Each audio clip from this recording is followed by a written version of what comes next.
올해 27살인 여자입니다. 결혼을 앞두고 있고 예비 신랑은 저보다 2살 많은 29살입니다. 저는 대학 진학에 큰 미련이 없어서 고등학교 졸업 후 바로 취직을 할 수 있는 특수목적 고등학교에 입학을 했어요. 원래는 곧바로 취업을 할 계획이었는데 담임 선생님이 그럴 게 아니라 자기 친구가 교수로 있는 전문대가 있는데 거기에 한번 지원해보라고 권유하셔서 원서를 썼었네요.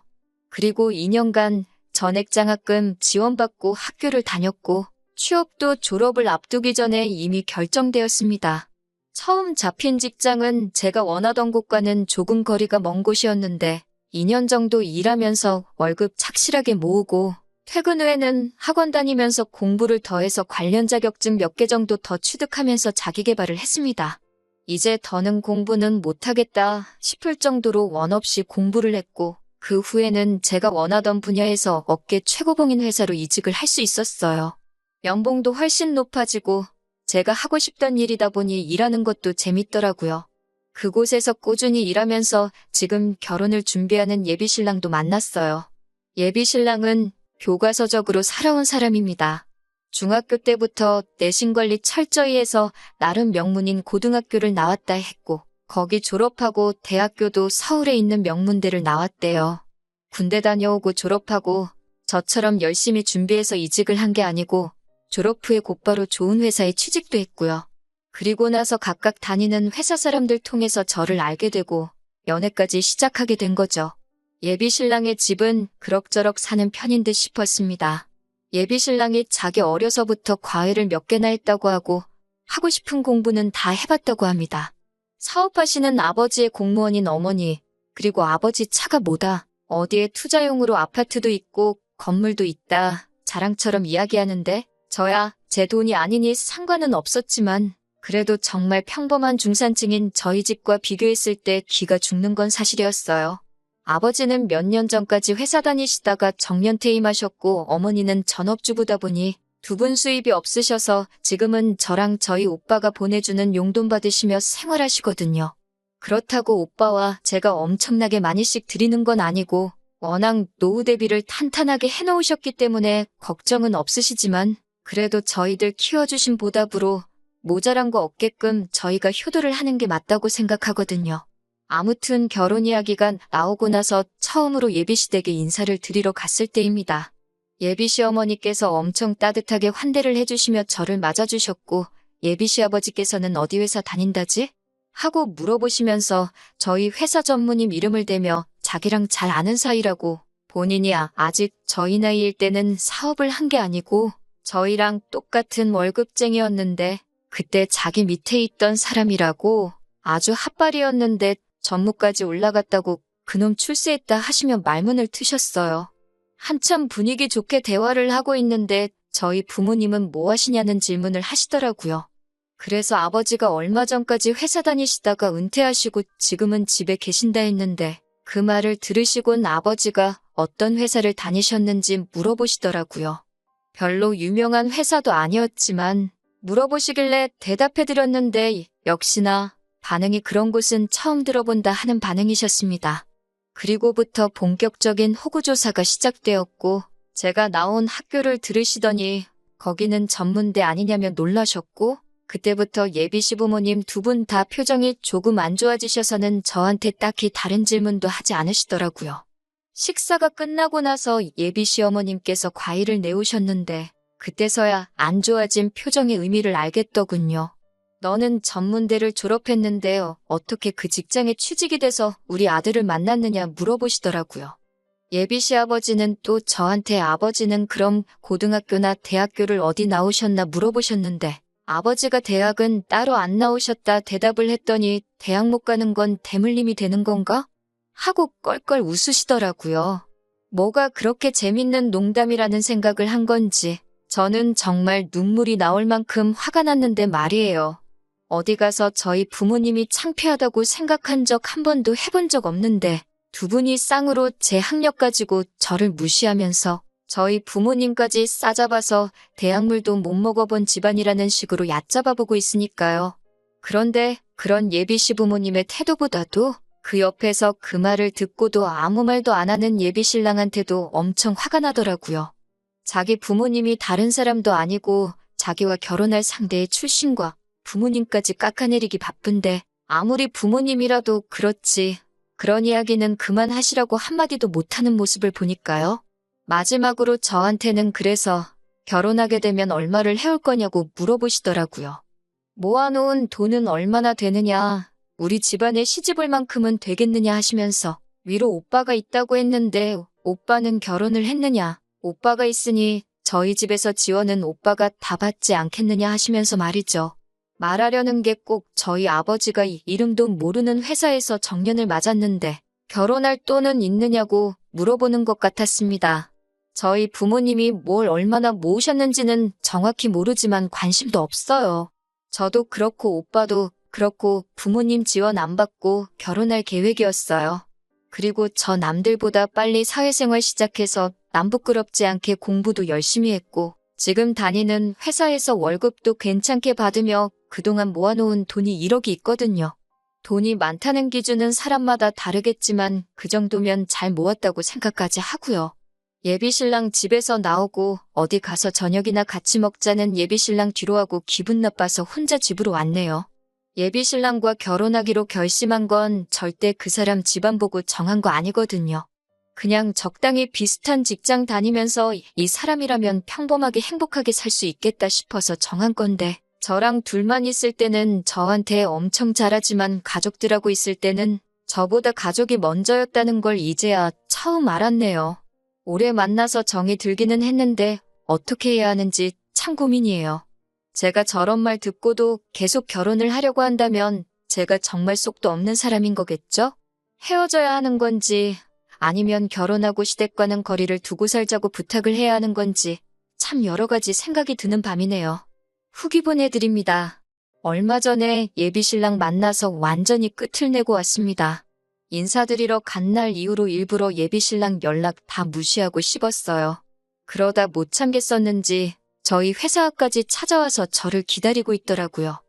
회사 근처 조용한 식당에 가서 자리를 잡았어요.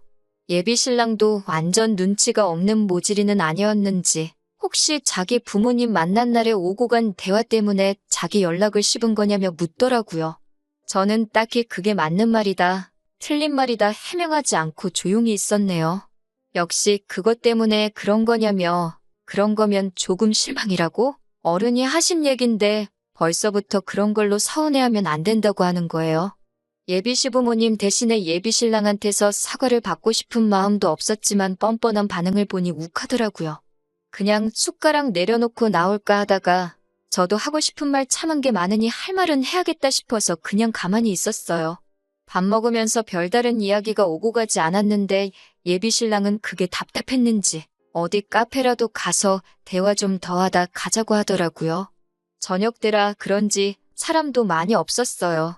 주변에 듣는 귀도 없는 것 같으니 저도 그때부터는 제가 느낀 감정을 그대로 이야기했어요. 결혼하고 싶지 않다고, 오빠 집에 시집가면 나는 평생 사람 대접 못 받을 것 같다고, 오빠네 어머니는 나를 예비 며느리로 인정해주는 것도 아닌 것 같고, 쥐뿔도 없는 주제에 우리 아들 넘보는 가당치도 않은 여자로 보는 것 같다고, 그런 대우 받으면서 살고 싶지 않으니 결혼은 없던 일로 하자고요. 예비 신랑은 제 말에 뭔가 뉘우치는 표정이 아니라 아주 일그러진 표정으로 저한테 씩씩대더라고요.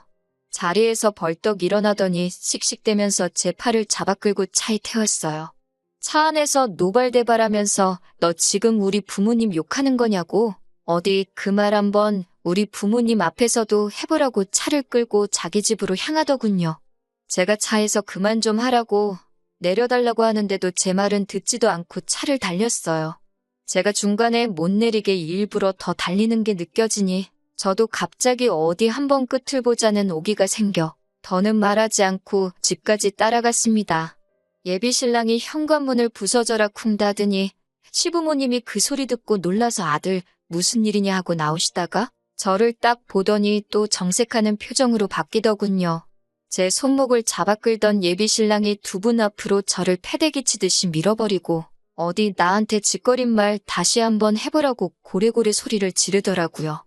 저도 자세 똑바로 고쳐 쓰고 예비신랑 향해서 도끼 눈을 뜨고 있으니 어머님이 어디서 눈을 그렇게 뜨냐면서 악을 지르시더니 어디 한번 우리 아들 앞에서 뭔 말을 했는지 드러나 보자고 제 앞에 팔을 꼬고 서서 서 계셨어요. 아무 말도 안 하고 노려만 보고 있으니 당장 말하라고 소리를 치더군요. 그래서 제가 조곤조곤 하나씩 있는 그대로 말씀드렸습니다. 저는 결혼할 생각 없다고, 헛똑똑이의 것만 어른 행세하고 있는 수준 떨어지는 사람하고는 결혼 못하겠다고요. 그렇게 말했더니 어머님도 그렇고 아버님도 그렇고 아주 양쪽에서 노발대발하면서 수준이 떨어지긴 뭐가 떨어지냐고, 수준 떨어지는 건 대학도 안 나온 너라면서 어디 배워 처먹지도 못한 것이 우리 아들한테 수준이 떨어진다는 말을 하고 자빠졌냐고 입에 담기 힘든 욕까지 섞어가면서 하더라고요. 온 가족들한테 둘러싸여서 조금 겁이 나기도 했지만 그래도 꾹꾹 견뎌내고 다시 한마디 했습니다. 어머님이 자식 공부에만 신경 써서 그런가 아주 예의라고는 단 한 번도 배우지도 못한 것 같다고. 학교 어디 나왔냐를 말하는 게 아니라 인품이 아주 수준 떨어진다고 했어요. 제대로 된 가정교육 잘 받았으면 아무리 자기 부모라도 결혼할 상대의 부모를 욕보이고 있을 땐 나서서 한마디 해야 하는 거 아니냐고. 그런데 어머님이 하는 말 들어보니까 어떤 가정교육을 받고 자랐는지 안 봐도 뻔하다고요. 그리고 한마디 더 붙여서 아, 예의 없는 것도 대물림이 되는 건가? 어머님도 예의가 참 없으신 것 같아서 하는 말이에요. 하고 똑같이 받아쳐줬습니다. 그 말이 끝나자마자 눈앞에 별이 반짝. 예비신랑이 욱해서 제 뺨을 울려붙인 거예요. 저보고 말이 뭐 그따위냐고 미쳤냐고 하면서요. 제가 예비신랑한테 맞은 뺨을 부여잡고 있으니 어머님도 기세가 등등해서 저런 배워 처먹지도 못한 걸 어디서 데려왔냐고, 저런 거랑 결혼하라고 그 돈 들여서 너 공부시킨 거 아니라고 예비신랑한테 한 소리를 하더라고요. 저는 끝까지 물러서지 않고 한마디 또 했어요. 이거 보라고요. 방금 전까지만 해도 결혼할 여자였을 텐데 수세에 몰리니 손부터 나가는 거 보시라고. 이런 사람을 저도 어떻게 남편이라고 믿고 평생을 함께 하겠냐고요. 저나 저희 부모님 4년제 안 나왔다고 못 배웠다 하셨는데 꼭 좋은 대학 나왔다고 똑똑하고 품이 있는 건 아닌 것 같다고, 두 사람 다 엄청 수준 떨어진다고 아주 부모나 자식이나 다 똑같다고 한마디 했습니다. 예비신랑이 저한테 다시 다가오길래 이번에도 그냥 뺨을 내어주기 싫어서 제가 먼저 팔을 뻗어서 머리채를 한 움큼 움켜쥐었습니다. 사실 그때 너무 긴장해서 기억은 잘 안 나는데 그렇게 힘을 세게 준 것 같지 않은데 제가 움켜집은 머리채가 집은 그대로 뽑아져 나오더라고요. 한 움큼 잡혀있는 머리카락에 저도 깜짝 놀라서 바닥에 던져버렸어요. 바닥에 흙 뿌려진 머리카락을 보니 한참 머리 자르고 있는 미용실 바닥만큼 뽑혔더라고요. 예비신랑이 으악하고 외마디 비명을 지르면서 자기 머리 빠진 걸 보더니 화장실로 달려들어갔고, 어머님은 뒷목 잡고 쓰러지는 척 하더니 금세 저한테 달려들어서 어디 똑같이 당해보라며 제 머리채를 잡으려고 하길래 어머님을 그냥 밀쳐버렸어요. 제가 손대지 말라고 말하지 않았냐고. 저는 똑같이 되갚아준 거니까 너무 화내지 말라 했어요.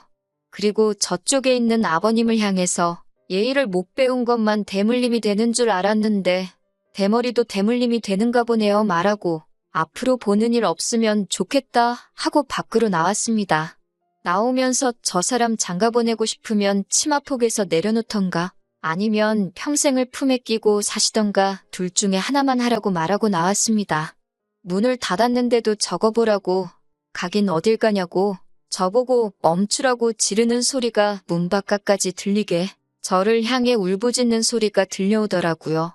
정말 엘리베이터 타고 택시 잡으러 가는 길까지 긴장했던 게 한 번에 쏟아져 나오는 건지 다리가 후달거려서 죽는 줄 알았습니다. 제가 원래도 이렇게 맞서 싸우거나 하는 성격이 아닌데 말도 술술 나오고 어떻게 했는지 저도 놀랍더라고요. 긴장이 풀리니까 지나갔던 일들이 하나둘씩 생각나면서 예비신랑이었던 그 자식 머리를 한 움큼 뽑아버린 생각을 하니까 아주 통쾌했어요. 덕분에 아주 꿀잠을 자고 일어났는데 자고 일어나니까 그 자식한테 여러 통의 전화가 와 있고 제가 전화를 안 받았으니 문자로 욕짓거리를 한 다발 보내놨네요. 우리 집에 무슨 짓을 하고 간 건지 아냐면서 앞으로 행동 조심하고 지 눈에 띄지 않게 조심하라고 하더라고요. 그래서 저도 답장 하나 해줬어요. 남은 머리카락이라도 간수하고 싶으면 너야말로 내 눈에 띄지 말라고. 그리고 이렇게 말하는 거 협박이나 마찬가지고 자꾸 이런 식으로 연락하면 경찰에 신고할 거라고. 진짜 한 번이라도 내 앞에 찾아와선 나한테 뭘 어떻게 하려고 한다면 진정 내가 가진 모든 걸 털어서라도 꼭 너 하나만큼은 콩밥을 먹일 거라고 했어요. 저한테 정말 남아있는 머리라도 한 번 더 뜯길까봐 걱정이 된 건지 아니면 정말 경찰에 잡혀갈까 걱정을 한 건지 제게 한 으름장관은 다르게 회사에도 한 번 찾아오지 않았어요. 온갖 센 척은 했지만 진짜 찾아오면 어떡하나 걱정은 했는데 말뿐이던 그 성격이 새삼스럽게 제가 윽박지른 대로 제 눈에 알아서 띄지 않더군요. 그렇게 몇 주 정도 지났고 더 이상은 나타나지 않을 것 같아 끝내 생각한 거보다는 더 쉽게 안전이별했다는 생각이 들고 며칠을 더 두고 보다가 제 앞에 더 이상 나타나지 않을 거라는 확신이 생겨 이렇게 후기까지 보내게 되었습니다. 다음에 만날 사람은 제 가족도 자기의 가족처럼 따뜻하게 품어줄 수 있는 그런 사람을 만났으면 좋겠네요.